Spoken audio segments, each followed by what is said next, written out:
Gipangayuan si Jesus og milagro.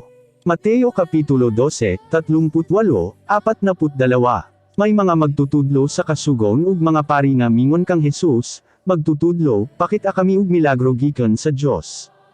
Mitubag si Jesus kanila, kamo nga mga tawo nini nga panahon labihan kadautan ug dili matinud-anan sa Dios.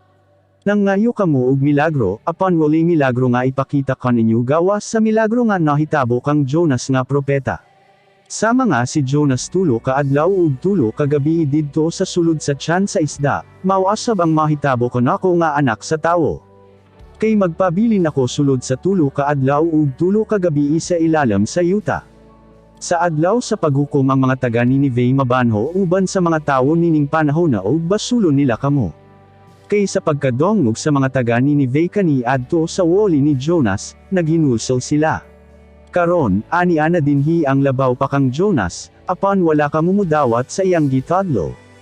Sa adlaw sa paghukom mabanho ang reyna sa habagatan uban kaninyo nga mga tawo nining panahon na og basulo niya kamo. Kay layo kaayo ang iyang gigikanan Aaron lang maminaw sa kaalam ni Haring Solomon. Karon, ani-ana dinhi ang labaw pa kang Solomon, apan wala ka mumudawat sa iyang gitadlo.